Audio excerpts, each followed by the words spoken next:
Good evening, Steve and Casey. Tonight, Charlottesville Mayor Mike Signer is joining former New York City Mayor Mike Bloomberg's coalition against illegal guns. He says the coalition is not pushing for more gun control laws, but rather it's addressing the already prevalent use of illegal guns in the community.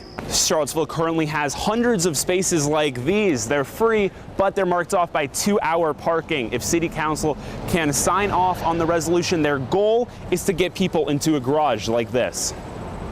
This statue right behind me of Robert E. Lee is one of the statues at the center of the controversy. Thanks, Steve. Charlottesville police say they've made a second arrest following that attack early Sunday morning. 3 years later, the Supreme Court ruled in her favor, a verdict that fundamentally transformed education in America. Of course, the tributes have been pouring in for Brown. NBC 29 covering Virginia tonight. Police in Fairfax County say an argument over folding chairs led to the fatal stabbing of a caterer at a wedding. Around 10 a.m. this morning, deputies responded to a call from this home on Selt Road. As you can see right now, firefighters are just finishing up extinguishing some of the residual flames.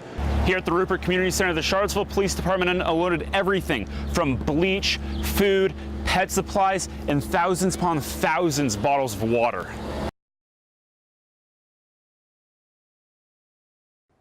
That's right, Sarah. The owner of the gun shop in Madison County thwarted a Syracuse student who was mentally unstable from getting a gun.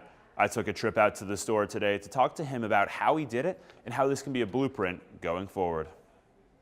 It's been a busy 5 days for John Lobsher after it was reported that he stopped a Syracuse University student who was trying to buy a gun to potentially commit a mass shooting. We can't respond back to all of them. There have been so many. I've had many phone calls, and of course that's been a one-on-one dialogue. I've answered every phone call that's come my way. And he's very grateful about all those messages he's receiving. Well, I want to thank them. They've reached out to us. They've let us know how important this is to them. Lobsher stresses, though, that he was just following the process he does every time. We were just doing our job, and when it became abnormal, the responses, and so many in a row, we just felt the need to try to share this information. And that is the policy. I mean, if you see something wrong, you're supposed to say something. And that's what we did. Going forward, one of the main factors that Lobsher says is important for selling guns across the country is creating a dialogue with the buyer, something that went wrong here. In this case, this dialogue really eroded, and it became more of a test after the comments about college and maximum capacity and a hunting license that, okay, it's out of season, it's very early, but it seemed as though the hunting license was only a means to buy the weapon. Lobsher says that having contacts in the Madison County Sheriff's Office allowed the investigation to start in a matter of just a few hours after the student came in the store. He made a point that the practice of having close contacts with law enforcement is important for gun safety.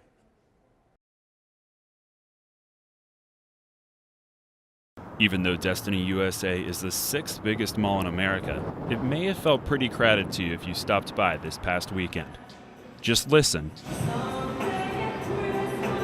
and you'll know why.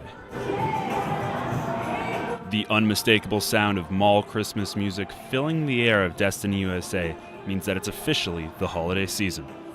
Now that Black Friday and Cyber Monday have passed, today is a lesser-known special day, Giving Tuesday. Giving Tuesday nationwide really encourages people to give back to the organizations that they support, and so taking a break from all of the holiday shopping to give back. Sarah Barnard is representing Syracuse Habitat for Humanity today at Destiny for Giving Tuesday. So things are going well so far. We, for the first time on Giving Tuesday, are doing an online fundraiser as well. So we are about a quarter of the way to our $2,000 goal on that. And we're also here at Destiny USA today getting some donations and spreading the word about Syracuse Habitat and what we do. Today's donations will go towards finishing these 2 homes behind me, both of which will house first-time homeowners. Syracuse Habitat is making it easier on the partner families by building the homes with more efficient and durable materials. Once they get into these houses and they're paying the mortgage on these houses, we don't want them to have a lot of extra expenses due to high maintenance types of materials or high utility bills. No one knows this quite like Syracuse Habitat construction supervisor Noel Baker, who's led the building process. The groundbreaking was in March. They started pouring the floors in April, and then the masons came in to start putting up the block walls that are in the entire first floor. The roof is on. The interior walls are almost complete, so we are expecting a spring dedication for both homes.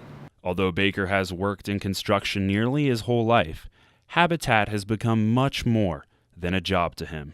It makes everything that we do worth it, to be able to give a family a start in a home that's going to be theirs, that they can raise their children in a home environment. It makes what I do worth it. If you'd like to donate, stop by Destiny until 9 tonight or visit their Facebook page.